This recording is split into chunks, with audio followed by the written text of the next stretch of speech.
En este momento estamos aquí hablando con Diana Elizabeth Cuervo Díaz, en este espacio en el que queremos aportar información desde nuestra experiencia, desde nuestro conocimiento, sin comprometer las instituciones que representamos. Diana, ¿puedes contarnos un poco sobre tu perfil? Bueno, para que empecemos aquí a hablar con quienes nos están viendo. Hola Sandra, me encanta tener esta conversación contigo. Yo soy médica, especialista en salud ocupacional, luego hice Derecho y Seguridad Social, pero me encantaba el tema de salud pública y hice un doctorado en la Universidad Nacional y después hice un postdoctorado en Justicia Constitucional en Bolonia. Pero ¿quién soy yo? Soy una apasionada por la seguridad y salud en el trabajo. Tengo múltiples filiaciones, pero en este momento soy miembro principal de la Junta Nacional de Calificación de Invalidez, que es la institución que en última instancia dirime las controversias del origen y la pérdida de capacidad o la fecha de estructuración entre las aseguradoras y cada uno de los actores de la seguridad social. Y soy profesora de la Universidad Javeriana en la Facultad de Derecho. Siendo médica terminé con los abogados y también soy directora académica de maestría, una plataforma biliar. Esas son como mis filiaciones principales. Ok, bien, perfecto. Y desde entonces esa experiencia, hablaste de la palabra origen. Me encantaría que compartiéramos en este espacio qué patologías pueden derivarse del COVID-19 y cuáles podrían ser sus secuelas, en una forma amigable que nos puedan entender fácilmente los que nos están viendo. Bueno, recientemente vimos al ministro de Salud diciendo que todos los profesionales de la salud van a ser catalogados como enfermedad laboral. Posterior a ese comunicado en prensa y en medios de comunicación, salió un protocolo del Ministerio de Salud unido a Trabajo, a la Asociación Colombiana de Infectología, a la Sociedad de Medicina del Trabajo, y ahí se dijo cómo debería ser el protocolo, vigilancia, prevención, diagnóstico y calificación del origen de las condiciones de salud que pudieran estar asociadas a COVID. Ahí se dice grande que eso es solamente para profesionales de salud, pero quiero dejar claro que si bien los profesionales de salud seríamos los más expuestos y los que más probablemente pudiéramos estar infectados por COVID-19, podría haber muchos sectores de la economía que pudieran tener una condición de salud derivada de este virus. Lo que voy a exponer es mi concepción como médica laboral. Lo que yo hablo acá no necesariamente va a ser como la Junta Nacional llegar a discutir los casos. Somos 4 salas, esos a debates, voy a decir mi posición académica. Entonces, quiero hacer claridad para el público en general de 2 cosas. Accidente de trabajo y enfermedad laboral. ¿Dónde está eso? En la ley 1562 del 2012. Artículo 3 dice que es accidente de trabajo y artículo 4 quiere decir que es enfermedad laboral.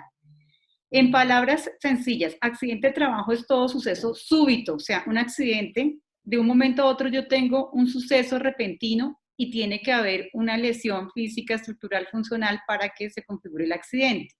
Mientras que la enfermedad va en el tiempo. Enfermedad laboral quiere decir que con causa o ocasión de mi trabajo yo me vi expuesta a un factor de riesgo o a un peligro que se fue en el tiempo, y pongo así, desarrollando, y luego apareció la enfermedad. El accidente es agudo, súbito, y la enfermedad es algo que puede ser a lo largo del tiempo. Sin embargo, hay enfermedades agudas, o sea, que se demoran muy poquito en aparecer, y enfermedades más crónicas que se demoran harto tiempo en aparecer, como la neumoconiosis, que se demora más de 10 años. Generalmente, nada es absoluto, ¿no? Hay casos excepcionales.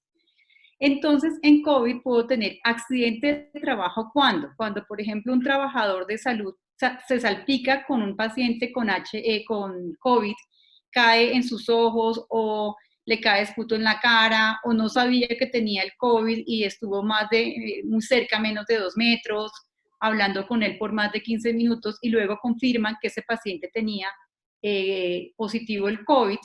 Ahí hubo un suceso agudo, repentino, que me puso con ese factor de riesgo. Ahí se debe reportar como accidente de trabajo. El trabajador de salud debe salir de su sitio de trabajo y estar en cuarentena 14 días y hacerle todo el seguimiento con pruebas para ver si ese trabajador resulta infectado por COVID-19, sí o no. Si resultara infectado, eso es una consecuencia, o sea, una derivada de ese accidente de trabajo agudo, y lo manejaría como accidente, y la aseguradora de riesgo le prestaría las prestaciones asistenciales económicas como accidente si se llegara a confirmar. ¿Eso habrá controversia o no habrá? Allá está el procedimiento, que no vamos a hablar hoy de ese. ¿Cuándo sería enfermedad laboral? Enfermedad laboral es que yo no tengo certeza de que hubo un momento agudo donde estuvo esa salpicadura, sino que yo, médico, y voy a poner mi ejemplo, médico, enfermera, profesional del laboratorio, estoy atendiendo todo el tiempo, no tengo certeza cuándo fue el momento donde se me salpicó o tuve el contacto con el paciente COVID, porque no lo sabía si no estoy en mi consulta externa, en mi cirugía, y resulta que a futuro yo empiezo con mis síntomas respiratorios, mi fiebre, y me confirman que hay un COVID-19 positivo. Yo digo, como yo estuve obligada a estar en un factor en un ambiente laboral donde había hartos pacientes con COVID, hago un reporte como enfermedad laboral y ahí podría ser manejado como enfermedad laboral, y la aseguradora decir sí o no y dar las prestaciones. El apellido de cómo se ponga, accidente o enfermedad, no solamente es de forma, sino también es prestacional. Los accidentes de trabajo, para liquidar prestaciones, se liquidan con el promedio de los últimos, el ingreso base de liquidación de los últimos 6 meses previo al accidente, las enfermedades con el promedio de los 12 últimos meses. Entonces, aunque parezca, da lo mismo porque lo va a cubrir el sistema de riesgos, tiene pequeñas diferencias entre ser accidente de trabajo o ser enfermedad laboral, que ahorita no lo vemos porque estamos en el momento de shock agudo, pero en un tiempo, cuando vengan a definirse las consecuencias de si es accidente o enfermedad, y Dios no quiera, haya pacientes que queden con consecuencias, que es la pregunta que me hiciste. La mayoría de pacientes, un 80%, pueden sanar, pero hay unos que son muy severos y hay una fibrosis pulmonar, o sea, se llena el pulmón de punticos, entonces el pulmón no se expande normalmente como debería ser, y puede quedar con fibrosis donde mi pulmón queda como con restricción y no voy a poder expirar, inspirar. Podría ser, está descrito en la literatura, eso quedaría una deficiencia, o sea, un déficit de estructura, y podría dar lugar a una incapacidad permanente parcial. Entonces, no es lo mismo decir si fue accidente o enfermedad, por lo que acabo de decir. Entonces, es importante que futuro lo pensemos, no lo vamos a ver ahorita, sino en unos años o unos tiempos, cuando ya vaya pasando el momento agudo y del shock que estamos viviendo nosotros. Ok, muy bien, muchas gracias. Y hablaste de algo que es esa palabra apellido, porque en ocasiones utilizamos precisamente como ese sinónimo cuando hablamos de origen, el apellido de esta patología o de esta contingencia, por así decirlo, o de este siniestro que pueden denominar algunas aseguradoras. En ese orden de ideas, Diana, al momento de calificar o determinar ese apellido o calificar ese origen, ¿qué criterios o pruebas tendrían en cuenta desde un equipo calificador? En accidente de trabajo casi no hay tanta controversia, porque generalmente tengo claro que cayó la salpicadura, que estuve cercano, entonces la mención del empleador y el trabajador y la investigación del accidente de trabajo es fácil, y más del 95% nunca va a haber controversia, porque las aseguradoras en primera oportunidad lo aceptan, porque probatoriamente es fácil, porque tengo todo claro, agudo, y se mira el reporte del accidente, qué dijo el trabajador, qué dijo su jefe, y ya. En enfermedad laboral es más difícil calificar, porque yo lo voy a ver en un tiempo posterior, y entonces tengo que entrar a mirar si estuvo expuesto a un ambiente donde hubo pacientes con COVID-19. Entonces ahí se va a pedir que, por ejemplo, el hospital diga cuántos pacientes atendió, cuáles habría positivos para COVID, si ese doctor, enfermera o persona del laboratorio estuvo en días de turnos donde hubo pacientes con enfermedad después confirmada de COVID-19. Entonces, se tiene en cuenta todo eso que aporta el empleador, todo lo que dice el trabajador, toda la historia clínica y los artículos científicos que demuestran que hay relación de causalidad entre esa condición de salud y el trabajo. ¿Sí? Ese sería un poco. Siempre las enfermedades laborales generan más controversia porque no es tan fácil de definir la relación, y llegan más casos de enfermedad que de accidente a las juntas. Ok, muy bien. Y una última pregunta por hoy, porque lo que acordamos es no saturar de pronto a las personas y hacer segmentos de estos un poco cortos. La última pregunta es, con base en esto, ¿qué recomendación como médico laboral le darías tú a los empleadores que en este momento podrían decir que por su actividad económica o por algunos roles específicos pueden tener trabajadores expuestos al COVID-19?